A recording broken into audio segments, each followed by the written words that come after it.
This is Common Courtesy, a social commentary talk show podcast starring personalities from various backgrounds, starting the conversation on the latest trending pop culture news, sex, relationship advice, and interviews with special guests.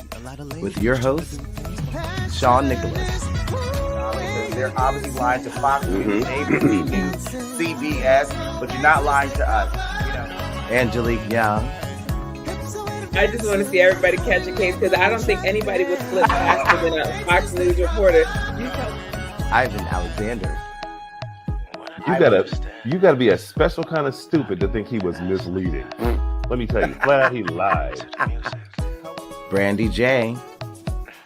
Like before DNA test, so-and-so was really your father, but they weren't really your father, and the DNA test came out and it was like... And Dr. Christina Palin. Even if critical race theory, some people think it's about slavery. So what? Slavery should be taught. All right, so I'm glad we had a chance to talk about this. On today's episode, Governor Jared Polis speaks out about anti-LGBTQ plus legislation. Then we talk dating and bisexual individuals. A TikToker is accused of being a Karen after she criticizes an AirBnB's cleaning fee and chores. Sit back and enjoy the conversation. Hey guys, and welcome back to Common Courtesy. I'm your host and moderator, Sean Nicholas.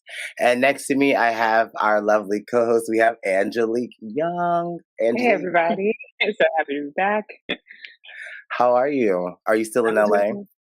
Yes, I am. I come home. I'll be home Thursday, so I'll be back in our time zone and back to my regular scheduled program on Thursday. I love you. And under Angelique, we have Brandy J. Brandy, how are you this evening? Good. How are you? I'm well. Thank you for joining us this evening. I love you.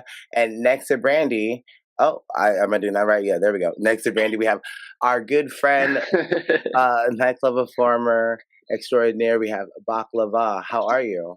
Hey, I'm doing great. Thank you so much for having me. It's great to be here.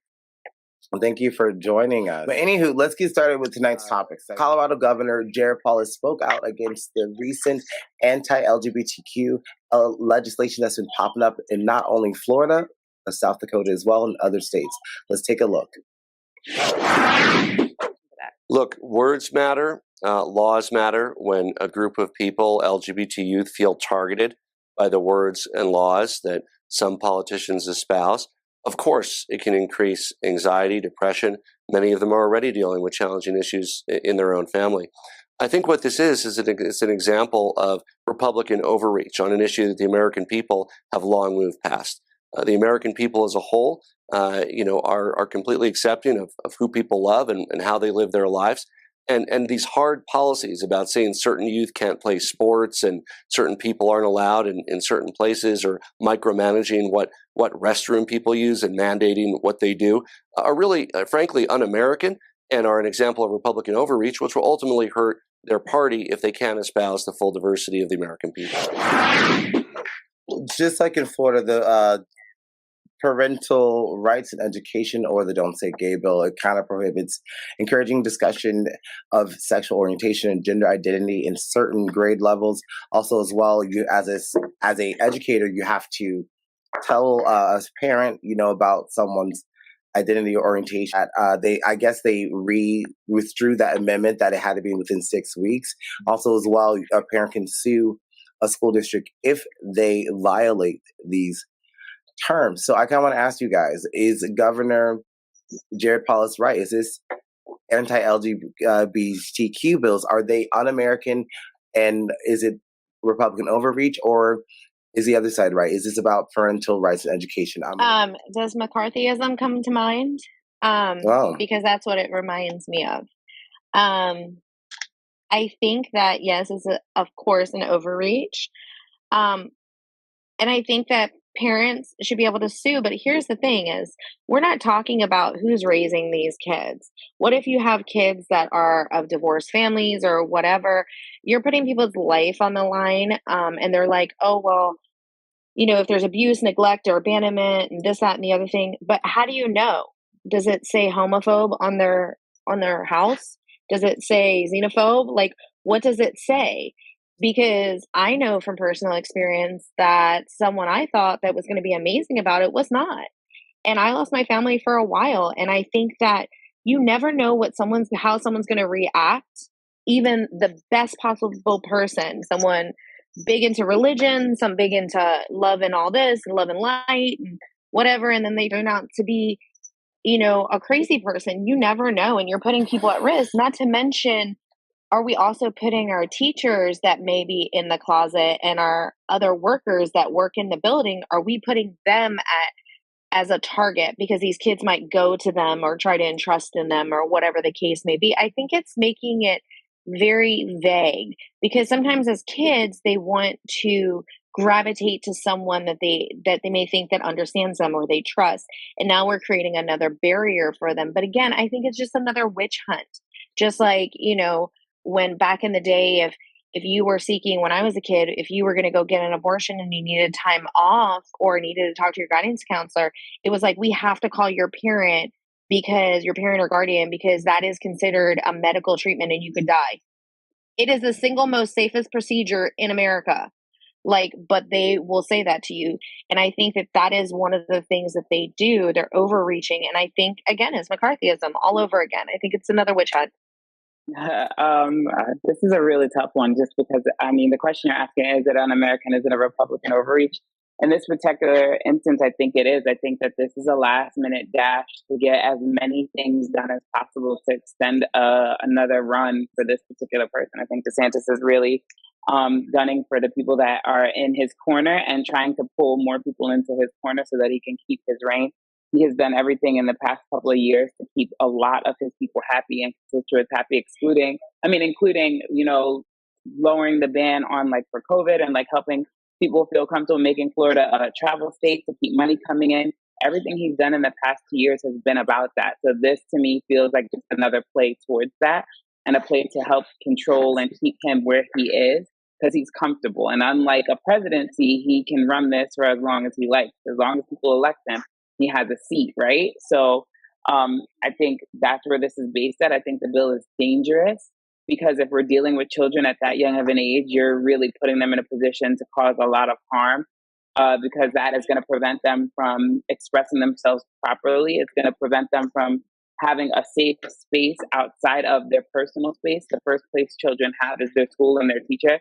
Teachers are supposed to have relationships with their children in which they can find trust and find common ground so that they can have conversations that are helpful to them in their development. And this is going to cause more hindrance. It's going to cause more hesitation. They're going to cause teachers as educators to put their personal judgment and feelings on the line and have to choose their jobs over helping their children. Because if they are the last defense in their school that helps children, then they're not going to be able to actually do that. They're going to have to report kids. They're going to have to turn on them. They're going to be hated. You're going to literally cause educators to fall even further down the line. Could you imagine what that would be like for a kid who has no one to talk to at home? They can't even go to their guidance counselor because not even the guidance counselor can give them actual guidance. They have to report them. It's literally like Brandy said, it becomes a witch hunt for children. We're not even dealing with high schoolers here. We're dealing with people who are barely developing their feelings. They don't understand why they feel the way they feel, let alone how they can adapt to that.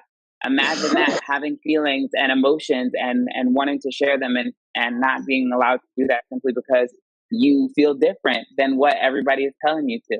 And it's totally a witch hunt because it's specifically to the LGBTQ community. It has nothing to do with being straight. It has nothing to do with race. It has nothing to do with anything else other than feelings of affection towards the same gender.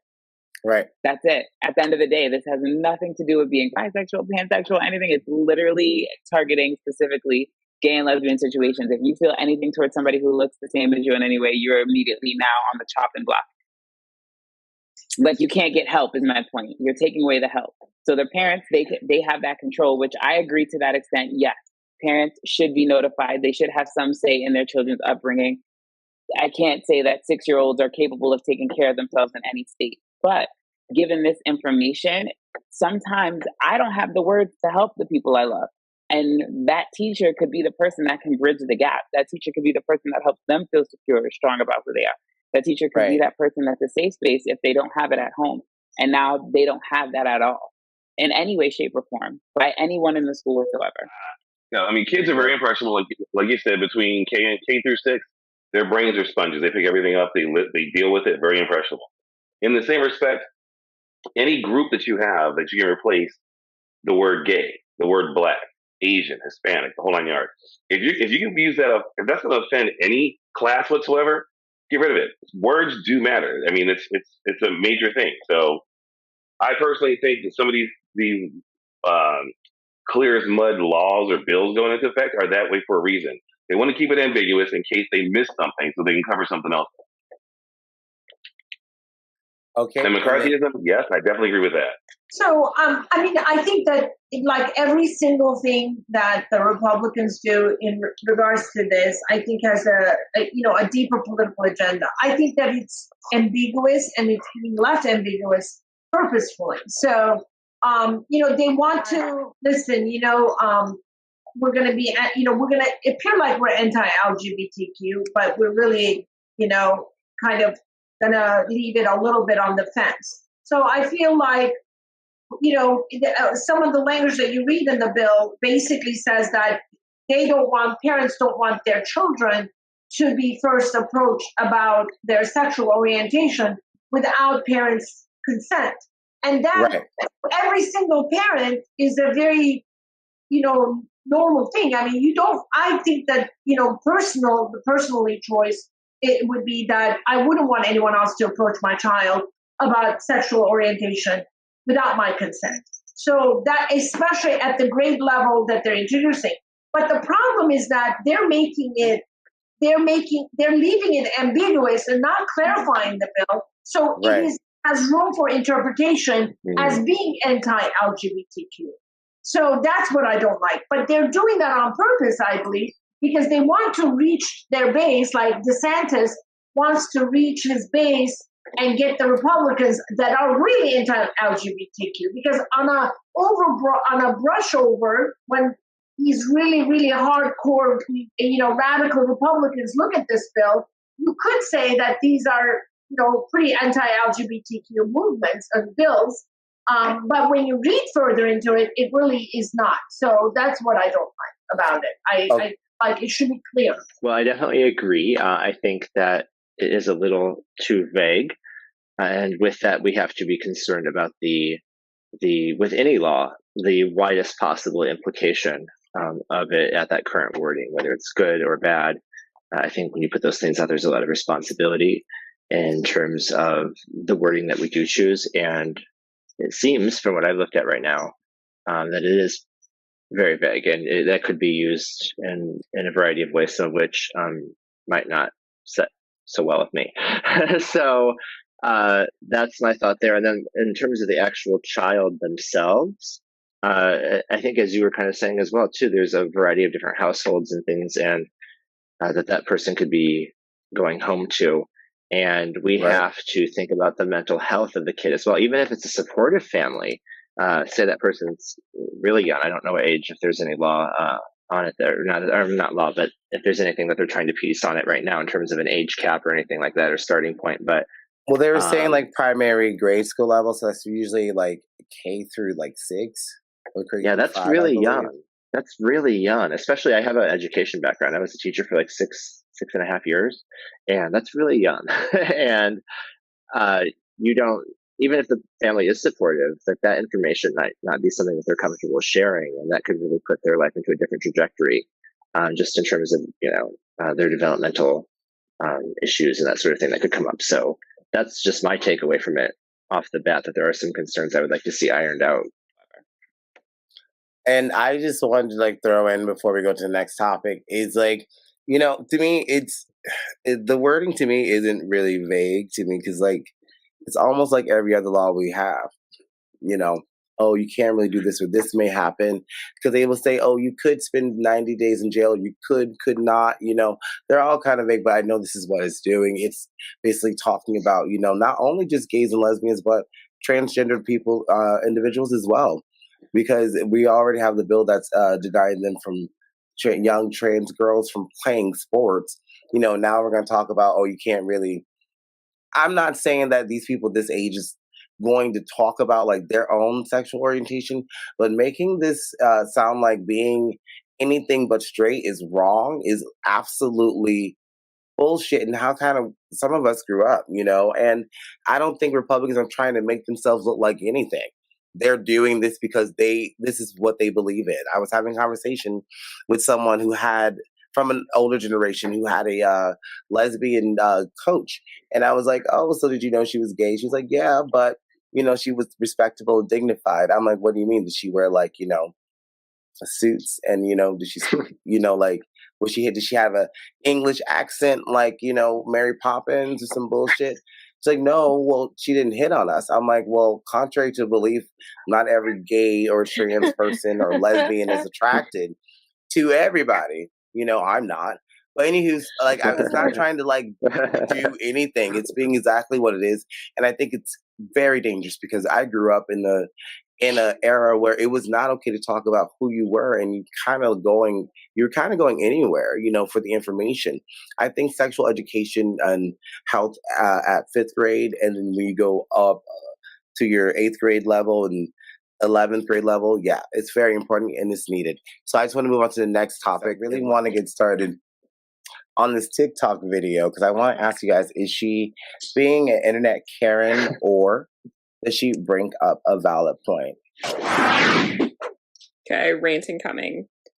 Where do Airbnb owners get the audacity? So I'm just doing some research for a little mini vacation my husband and I want to take at the end of February. Found this place that I liked that's within our price range. It does have a $125 cleaning fee, as most Airbnbs do. And I don't have a problem with that, but this is what I do have a problem with. So in addition to that $125 cleaning fee, we ask that you remove garbage, fine. Remove bed linens, fine. Start the dishwasher and a load of laundry. Now, maybe this is like entitlement or privilege talking. However, if I'm paying $229 a night to stay somewhere, plus a $125 cleaning fee, I'm not doing any fucking laundry. Full stop. I know it's like one load of laundry. It'll take me 2 minutes to do, but the principle of it really bothers me. Right. So like you said, this is a principle. So after this, she's been accused of being a Karen after having the cleaning fee and having to put a load of laundry and the dishwasher, right? So I want to ask you guys, is she making a point, or is this kind of like, a Karen-y type of thing? I want to ask Angelique first. Angelique.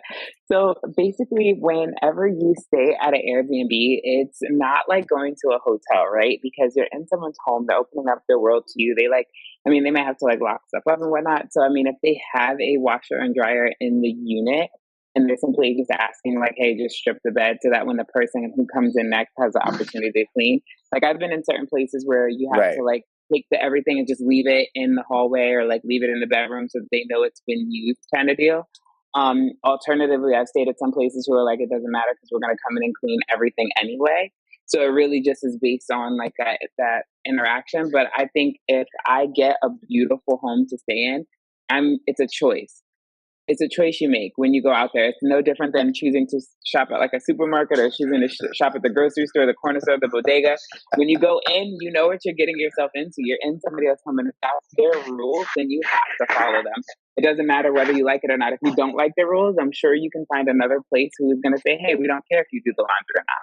Or you can message them and ask them, hey, is it really a big deal? Like, do I really have to do the laundry? Like, I don't know, like maybe if we oversleep, we don't have time, like whatever, miss our flight, whatever the bullshit you want to sling out there is. Like, the reality is that you have that option. Whereas like in a hotel, I've seen people trash hotels and then get mad when they get charged the cleaning fee or get charged for the replacement fee of the different things they've broken or destroyed, and they decided to not say anything. So like, it's definitely a situation as somebody who's both worked in the hotel industry and somebody who traveled. I think that these rules are in place for their safety, for their comfort, to make it a little bit easier on them, because at the end of the day, that's their property, whether they live there or not. Like, you have to respect those rules. Okay, first off, it says a little wash, the dishwasher, take out the trash, remove the bed sheets. She's paying $200 a night. That's plus a hotel. $125 fee. Yeah.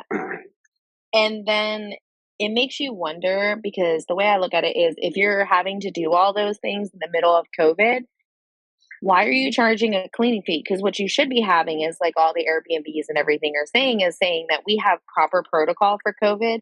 But what that makes me feel like is that you're having your auntie come in and put sheets on the bed, or you're doing it. There's no one spraying no Lysol. There's nobody doing an oxygen machine.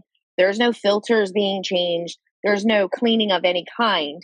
You're literally backing your money, and that's all you're hearing about. You're trying to find the most efficient way to make money and to have zero overhead. And you know you can get away with charging a cleaning fee, and anyone who's paying $200 and something a night for an Airbnb obviously has money, or maybe has pets and they can't stay at a hotel. So you're monopolizing the system and making money off people and probably not following COVID restriction laws. So I would report them. That's crazy. I'd be a Karen. That's fine. You're trying to hustle people. Like, what's wrong with you? Like, someone flag them, please. Thank you. Yeah, I have some observations. First of all, I really do see both sides of it. I mean, if I were in the same position, I might feel like, kind of the same energy. But at the end of the day, you, like, regardless of what it is, unless they have a policy like a deposit, they're not going to give you can or you can't at the end of the day. I think that they have that, to make their lives easier, but I don't think anyone's like releasing hounds on you if you don't press the start button on the laundry. But my biggest question is, like, why do you need to take that much time out of your day to make the video in the first place about this grave injustice? Like, that's my kind of like takeaway. I'm like, I'm with her. I can see both sides of the argument. It's really your choice, but the one part that she just kind of lost me on is I would never just like go home and be like, oh, that was a nice vacation, but let me like plan out the next 4 hours of my day, including video editing, to make sure I deliver this message about having to start the washer. I probably would have tapped out at that point personally, but that's just me. You know me. There's so many different facets here, okay? Right. Number one, Airbnb. For 200 plus, what? I'm not cleaning jack, okay? Nothing personal, that's a hotel. Secondly, though, if you charge a cleaning fee, expect there to be some mess. I'm just saying, it's $200 and some odd dollars to stay there plus a $125 cleaning fee? Not so much. It's almost like going to freaking the melting pot and realizing you have to cook your own food and then bitch about it. You went to the damn restaurant. You know you have to dip it yourself and cook it. So why are you upset? I mean, I see both sides of it, but in the same respect, I stay at a friend's beach house up in North Carolina. And yes, there's a cleaning fee, but because we're friends, I leave the place clean because that's just what I do for a friend. But if I don't know you and you charge me $1.25 to clean, guess what? You got some cleaning to do. Oh, you're going to fuck it up, huh? No. I won't be able to come back again someday. But I'm just saying, there might be some incidentals. Like, okay, fine. You're going to turn the sheets, do what you got to do, clean the kitchen, do the dishes. I'm not a slob. If I use your kitchen, yes, I'm going to clean it up. But don't expect me to clean it up to the point where you don't have to come in and do anything, and you still got $125 for the next person coming in. That ain't washing for me. Nope. Right. Yeah. So that's really good that you played it. But so what I don't understand is, has the Airbnb owner identified what the $125 cleaning fee is? Because definitely, I mean, I think I agree with her. I agree with the person who's complaining, because there's no question that $125 is being paid. It's not like you go to a hotel at night and then you put the sheets away and put the dishes and then also pay for the room. I mean, come on, that makes no sense to me. So I agree with her. Well, okay, I agree with her a little bit as well. But at the same time, just for me, I think since it's COVID, I think putting the nasty sheets, because if you stay in the Airbnb, it's like a hotel. You know what we're doing there, right? So go ahead and just start the laundry. Go ahead, so they don't have to touch it. Especially the same thing with the dishes and the dishwasher. Like, I don't think that's a bad thing. Something I would do with the roommate situation. But they even said, take the trash out. Maybe you had a crazy wild party, or maybe not even that. But I agree. It is kind of a hotel, but it's not. It's someone else's home. So I think that, that part is like different when you want to treat it with a little respect, like, I don't think that's bad, because if Brandy's going to mention, COVID restrictions, that's one thing that I'm like, hey, wash these sheets, man, and also as well, wash the dishes too, something that's been in your mouth.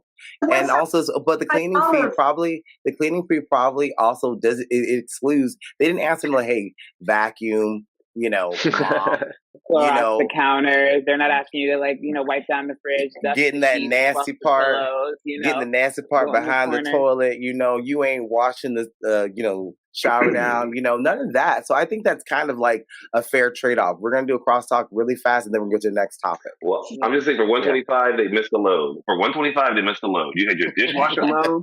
You had your you know where I'm going with this. You had your one load. You had your load of laundry. I'm gonna give you a load in that bathroom if you charge me one on the corner. Okay, I'm just saying. No, so here's my deal with that is are you with the TikToker or no? You're not. Are you?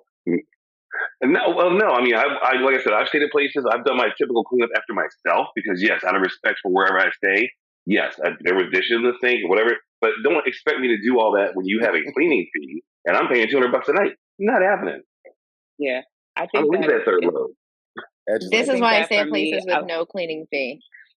Right, no exactly. I think you have to understand that people have restrictions based on their home and what they want and what they expect. Like for example, I was just in Hawaii and the place that we had a rule that you can't have any guests outside the people who are coming in. Like you put in your name, you put in your information, and those are the only people that are allowed in that particular place.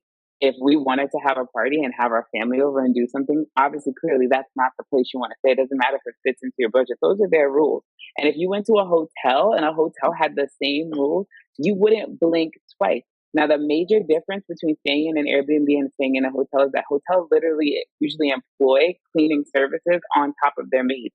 So there's people who come in and clean the carpets, come in and steam the couches and clean everything out. There's people who they change out the furniture here and there. With an Airbnb, some of these people still live in these homes. A lot of the stuff that you're sleeping on, they didn't come in and decorate this house like a model home. This is someone's actual bed. These are kids' beds. These are like the places where these families eat, sleep, and have their vacations or whatever. So the reality is that they're asking you to do this as a courtesy. They're not asking you to mop the floors and clean the grout in between the tile and do all the heavy duty work that they have to do. The $125 cleaning fee is for the actual cleaning of the place. They're just asking you to take the laundry out and just put it in the washer machine or put it in the dryer. Technically, they're not even saying start it. They're just saying put the load in there. Like that's just like putting stuff in the hamper before you go. I think of it as like a common courtesy thing. Like if I stay at a friend's house, their house for the weekend, I'm gonna freaking take care of the place the way it was my own. I'm not gonna leave their trash. I'm not gonna leave all this stuff behind. Cool. And then Brandy, really fast. Did you want to say something?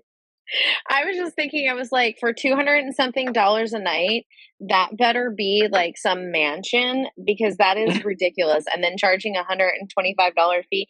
Do you realize that what minimum wage is and you want to charge $125 for a cleaning fee? Can I just be the cleaner of these houses and come in? Because I know they're not mopping the floors and sweeping it. I've been to many Airbnbs and they're just basic. Like you said, someone lives in there. So I'm paying $2 something a night for someone's nasty ass bed that their butt's been sleeping on. I could just go stay at a hotel where it's pristine.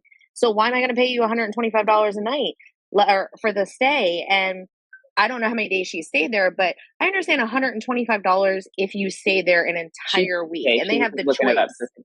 Yeah, they have a choice of she didn't what end they up can staying charge there. for a cleaning fee. She didn't end up staying there. Yeah, she was doing research. Husband, she was just checking it out.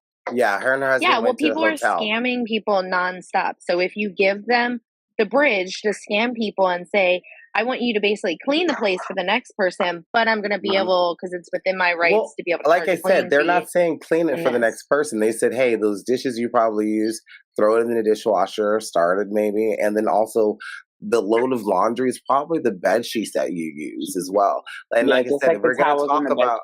Yeah, and then we're going to talk about like COVID. This stuff has been on your mouths, so that's like that argument. Like if we're going to say, oh, these restrictions. I think $125 can afford some latex gloves.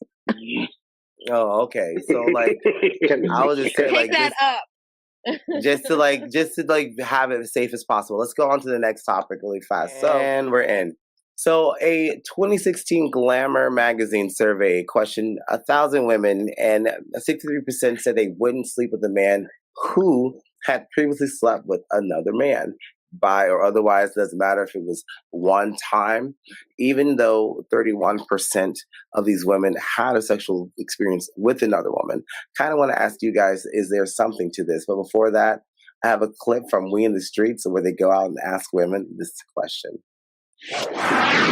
Okay, so if you guys were dating a guy and you found out, he told you he was bisexual or dated guys in the past, would that be like a deal breaker, a red flag, or would it matter? It wouldn't matter. It wouldn't matter to you? No. You'd be open, you'd be cool with it? As long as he's into me. That's all that matters? Yep. What about you? I mean, bisexual means he's attracted to women and guys, and I'm a woman. So if he's attracted to me and I'm attracted to him, let's make this thing happen. Wow. I would appreciate his honesty, but for me, it would be a red flag. Okay, so you wouldn't be able to do it?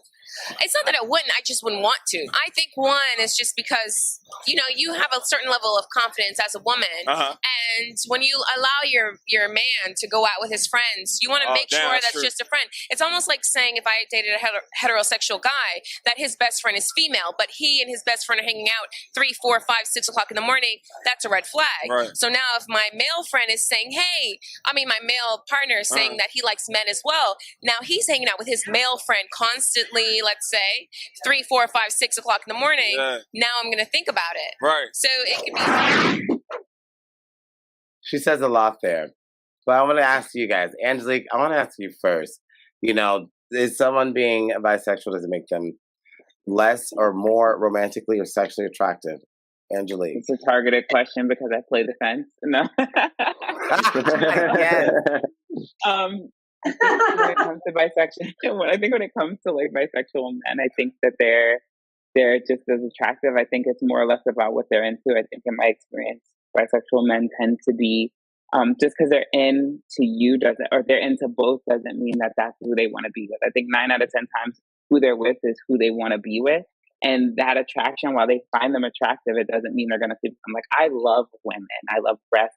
I have had my time in the sandbox with women, but I don't want that anymore. That's not where I want to be. Do I still find them attractive? Absolutely. Do I get drunk and make out? 1000%. But having a relationship or being romantically charged to them, I do not. I do not find that. I find the relationships themselves are great, but I don't want anything more than that. Whereas with men, I'm sexually driven, I'm sexually charged. So that for me is where I like to play or lay around at, and it makes me happier. So it's a choice I had to make coming to, and I thought it was something that I would have to choose a side, but I don't have to choose a side. It's not how that works, right? So people who think it's like that, it's not like that. It's more or less about who I'm connected with. I've dated trans men, I've dated women, I've dated everything. So I don't put myself in a box saying that I'm one side or the other. I simply go where the attraction is. I go where the vibe is. All right. That's what mostly I prefer men. Okay. It's just how I see it. So I think the attraction, I don't find them any less attractive or any less romantic. I hope no one thinks that of me. No, I think that society has made us believe that women liking women is sexy and exciting. And I think that people have seen men as just gross and undercover and whatever. And I think that's the way society is. I think everybody's a little bit on the Kinsey scale. I think for me though, I've played in the sandbox with everybody, trans people, straight people, everybody. And I had to figure out what I liked. But for me, dating someone that's bisexual is not something that I want to do. But I think it's all about preference. You could like only certain people of certain races, of cultures, or whatever. It's whatever your vibe is, and that's personal to you. And you're allowed to have those preferences. And I think that it's okay. I think that what she said about the best friend is stupid, because if there's no trust in a relationship, whether it's a girl or a guy, if you have to think that your mate is possibly screwing their best friend, it doesn't matter if it's sexual, emotional, or whatever, it's still cheating. And so you probably shouldn't be with that person at all. I'm not thinking about what they are. I'm thinking if I can't have trust with my partner, it doesn't matter whether they're bisexual or not. It doesn't matter. But for me personally, I'm not into it, but to each their own. It's not my choice to make. Yes. I think that as a whole, I think that just because someone's bisexual does not make them less romantic or less attractive. It's, as a general kind of a blanket question, I would say no. But for me, I mean, I just get attracted to men who are very masculine. So masculine in a way where they don't, they're not attracted to the same sex. So I don't even like heterosexual men who who get aroused by two women. I don't even like that. Even though there's some people that may like that, and that's just not my interest. I just like, that's just a personal preference. So for me, it would be, I've never had a relation, at least hopefully not if someone has not disclosed it. I've never had a bisexual man, and I would not do. Well, I would say it's a personal choice. It is what it is. You have to be true to yourself, be who you are, on 1 yard. But it's always been a stigma that, girl on girl is fine. Guy on guy, no, not going to happen. So, and then if you're the girl with a guy who's on a guy, then you really freak out and go, oh my God, what do they do? Whatever. So, I mean, they have their moments, but, labels are for clothing, number one. So if you can't deal with it, and everything out there, it goes these days. So know what you're getting into, know who you're getting into, know what you're getting into. Okay. Because when Dr. Pamela said, well, as a whole, I'm like, well, some people say a whole is a whole, but you have to know what you're getting involved in, and people have to be honest about what they're doing and what they're getting involved in to make sure they're all on the same page. So that's my 2 cents on it. Well, first of all, I think that culturally there's a lot of stigma on this issue in particular. And I think that as time progresses, there will be more, what's the word? There will be more mainstreaming of this, more normalizing. There we go. There will be rewind, edit that out. There will be, as time progresses, I think this will be more normalized. But just looking at it practically, if you're just looking for fun, well, why should it matter? And if you're looking for more than fun, then, well, personally, I've got really high standards. So, I mean, if somebody hits those, I'm not going to discriminate. I don't care. Like if you can clear that nice 8-9 foot jumping bar, then let's talk. Okay. And then we're going to wrap that up. I just have to say, I used to have a different thought about that, but I actually don't really care because it's not like I'm sleeping with the girl too. You know what I mean? It's none of that. So I think I would be more welcoming. I don't, because I am gay, but if you're buying stuff with a woman, like I don't really think I would discriminate not discriminate. I don't really have like a negative nor positive feeling towards it. I've dated married men. I've dated bisexual men. I've dated, white, Asian, I had a little bit of this smorgasbord of everything.